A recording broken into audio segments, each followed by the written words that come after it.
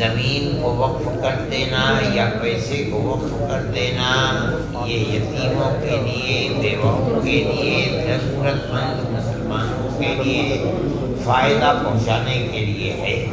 جتنی مسجدیں آباد ہیں، جتنے مدرسے آباد ہیں، اور وہ کتنے گننا مشکل ہے، یہ سب اوقاف ہے، لیکن ہمارے ملکوں نے جن اوقاف کو پیش کیا ہے وہ ہندوستان کے اندر ہزاروں کروڑ بگھے زمینیں ہیں، ایکڑ زمینیں ہیں۔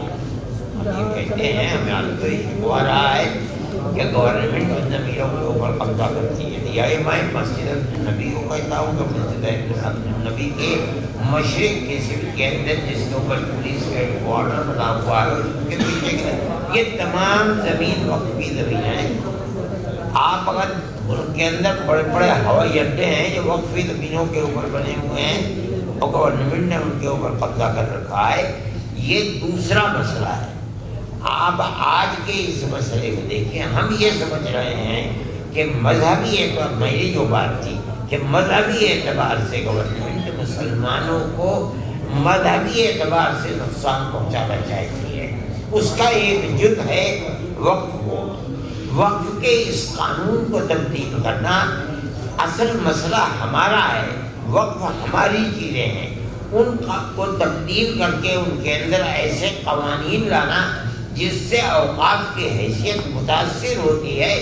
بڑی بڑی مسجدیں جو 300 400 سال سے ہماری ہیں، ہمارے پاس تو کوئی کاغذات ہے نہیں۔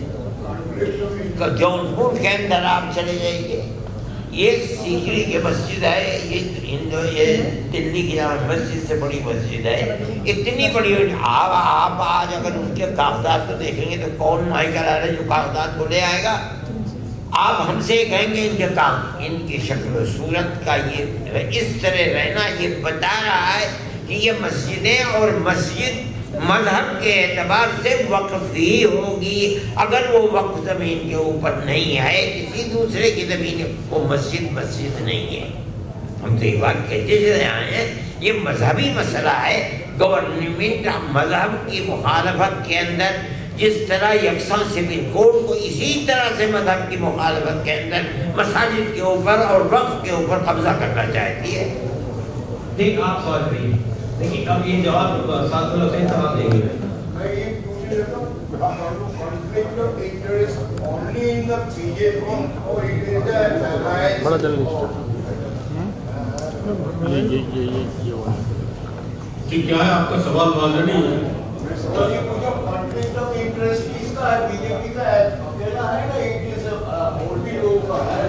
بہرحال جس کا بھی ہو، جو وقف ایکٹ ہے جو بل لایا گیا ہے امینڈمنٹ کے لیے، ہم سمجھتے ہیں کہ یہ بل وقف کو امپروو کرنے کے لیے نہیں ہے بلکہ اور زیادہ نقصان پہنچانے کے لیے اور وقف کی زمینوں کو مسلمانوں کے کنٹرول سے نکالنے کے لیے۔ تو یہ جو جیسا کہ مولانا نے فرمایا کہ اس کے پیچھے جو نیت ہے وہ نیت ہی خراب ہے، اس لیے اس کی مخالفت کی جا رہی ہے۔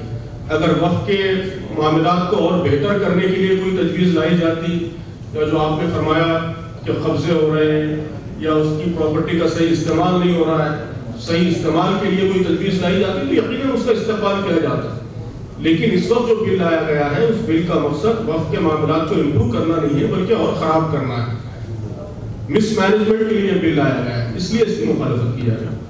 جی میرا سوال یہ ہے صاحب، میرا سوال یہ ہے کہ جیسے درگاہ شریف سے بھی ایک بہت آیا منسٹر سے، تو ایسی بہت ساری الگ الگ وقت پر پچھلے 5 دنوں میں بہت سارے وفد آ کر کے ملے۔ تو پہلی بات تو یہ ہے کہ جو مائنورٹی کمیونٹیاں جو مسلمان ہیں انہیں کے اندر اس بل کو لے کر کے ایکتا نہیں دکھ رہی ہے، تو ان لوگوں کو کیسے سمجھایا جائے گا؟ کیونکہ الگ الگ لوگ ہیں، کئی ساری الگ الگ تنظیموں کے لوگ ملے ہیں۔ دوسرا، کسان آندولن کی طرح جیسے کسان آندولن ہوا تھا، کیا اس میں بہت ساری تنظیمیں ملی تھی، کیا آپ لوگ دوسری کمیونٹی کے لوگوں سے سی کمیٹی اور جو دوسری کمیٹی ہے مائنورٹی کمیٹی، کیا ان لوگوں سے بھی بات کریں گے اس بل کو لے کر کے؟ دیکھیے اصل میں کسی بھی طبقے سے 2-4 آدمی کوئی بات جا کر گورنمنٹ کو کہہ دیں تو اس سے ملت کی رائے سامنے نہیں آتی، ان کی نمائندگی نہیں ہوتی۔